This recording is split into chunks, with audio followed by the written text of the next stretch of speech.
Hi guys, कैसे हो आप? उम्मीद करता हूँ आप बहुत अच्छे होंगे। आज की क्लास भी हमारी कंप्लीट वर्ड्स की क्लास होगी। इस क्लास में हम इन वर्ड को देखेंगे। Already, already, always, always, alter, alter, answer, reply, action, option. सब वर्ड्स रेगुलर लाइफ में भी यूज होते हैं और ग्रामर में भी यूज होते हैं। तो ये क्लास अगर आपने शुरू से लास्ट तक देख ली थी, इन सब मतलब इन सब वर्ड के बारे में आपका जो भी कंफ्यूजन होगा दूर हो जाएगा। तो वीडियो शुरू करते हैं। ऑलरेडी ये फ्रेज है।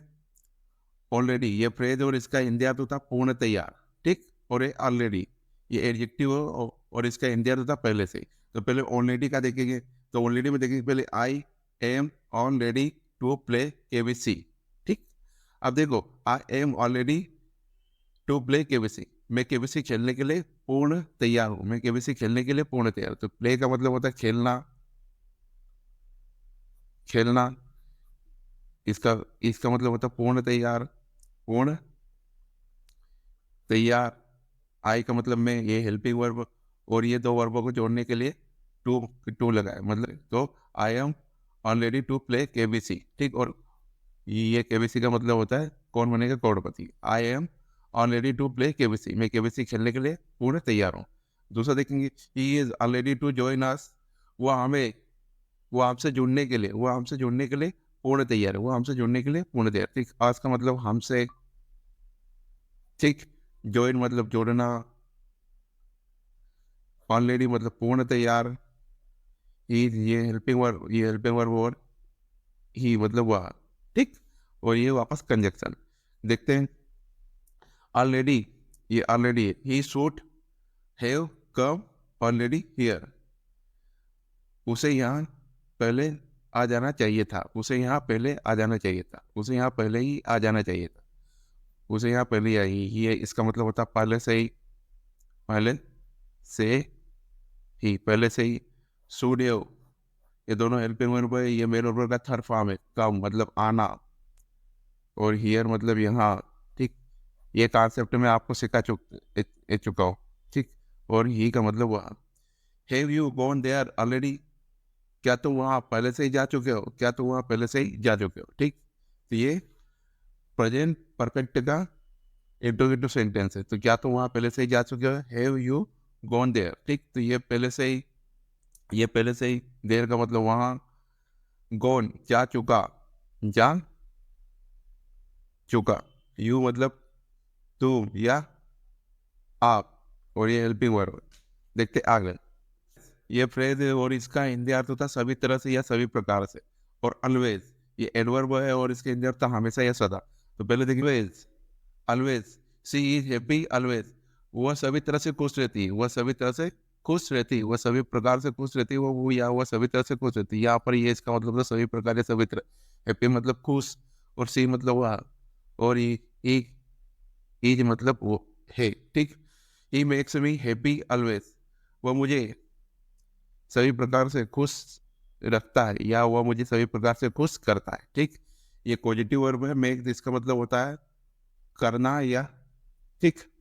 और ये वह ही का मतलब वह। मे का मतलब मुझे मुझे और ये हैप्पी का मतलब खुश और ऑलवेज मतलब सभी प्रकार से। वह मुझे सभी प्रकार से खुश करता है या खुश रखता है। Always he will always makes me happy. देखो यहाँ पर ये दोनों अलग है। He will always makes me happy. वह मुझे हमेशा खुश रखता है। वह मुझे हमेशा खुश रखता है और इसका मतलब होता है वह मुझे सभी प्रकार से खुश रखता है। और यहाँ ये इसका मतलब होता है वह मुझे हमेशा खुश रखता है। इसका मतलब होता है हमेशा। ठीक। ये यहाँ पर पॉजिटिव वर्ब में और ये मुझे और हैप्पी मतलब खुश। ये हेल्पिंग वर्ब फ्यूचर का वर्ड है और ये मतलब हुआ। ठीक। A selfless person is always happy. A selfless person is always happy. निस्वार्थ इंसान हमेशा खुश रहता है। निस्वार्थ इंसान हमेशा खुश रहता है। ठीक। तो यहाँ पर हैप्पी का मतलब खुश, ऑलवेज मतलब हमेशा, इज मतलब है। ए सेल्फलेस पर्सन निस्वार्थ इंसान या निस्वार्थ व्यक्ति। आगे देखते हैं। ऑल्टर ये नाउन है और इसका हिंदी अर्थ है पूजा वेदी या पूजा की वेदी। और ऑल्टर ये वर्ब और इसका हिंदी अर्थ तो बदलना। तो पहले ऑल्टर देखेंगे। ठीक। इसके स्पेलिंग देखें सिर्फ ये स्पेलिंग थोड़ी सी अंतर है। यहाँ पर ए और यहाँ पर ई है। बदलने वाले में ई है और पूजा की वेदी वाले में ए है। बाकी सेम है। There is an altar in the church. Church में एक अल्टर होती है या पूजा की वेदी होती है। चर्च में एक पूजा की वेदी होती है। The worship items are placed on the alter.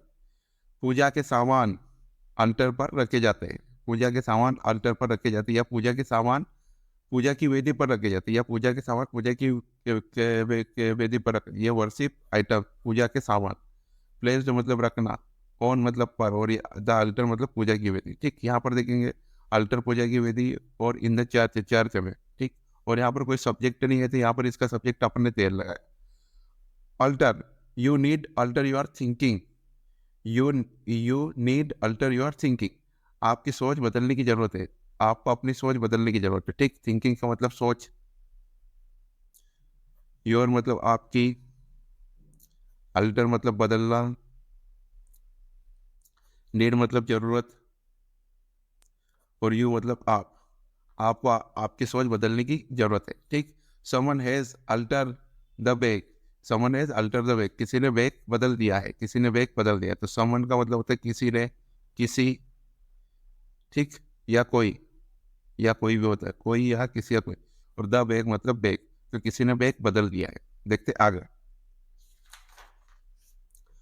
Answer, ये वर्ब और इसका हिंदी अर्थ प्रश्न का उत्तर देना। प्रश्न का उत्तर देना। और इसके फॉर्म देखेंगे, answer, answered, answered, answering, answer. Reply, reply का मतलब होता है, ये भी वर्ब है, और इसका मतलब होता है किसी बात का उत्तर या जवाब देना, किसी बात का उत्तर या जवाब देना। तो रिप्लाई का देखेंगे, रिप्लाई, रिप्लाई, रिप्लाई और रिप्लाई। अब आंसर का देखेंगे, sentence answer, he answer the question. उसने प्रश्नों का जवाब दिया, उसने प्रश्नों का जवाब दिया। ठीक, इसका मतलब होता है प्रश्नों का मतलब उत्तर देना। ठीक, उत्तर देना। तो उसने प्रश्नों का उत्तर दिया, उसने प्रश्नों का उत्तर दिया, तो यहाँ पर उत्तर देना है, इसका मतलब होता है उत्तर देना, और इसका मतलब है प्रश्न, और आर का मतलब सब।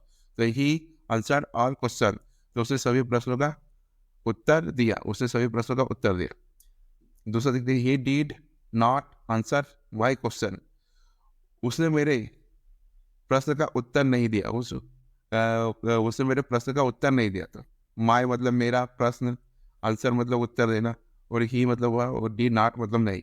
रिप्लाई, अब रिप्लाई देखेंगे, रिप्लाई मी या रिप्लाई टू मी, दोनों सेम है।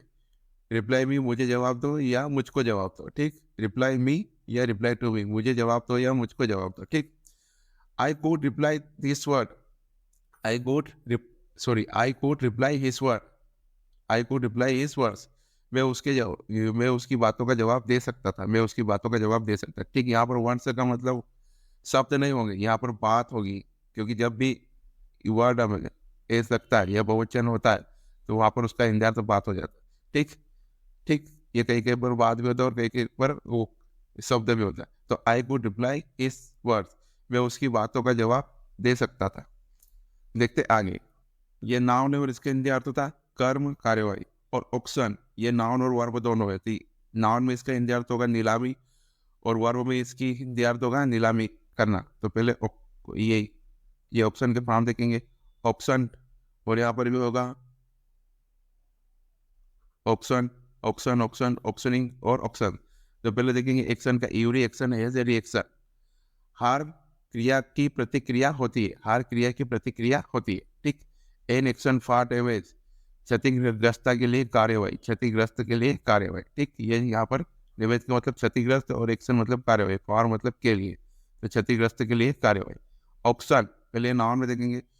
ठीक, every player there is an option of player in IPL.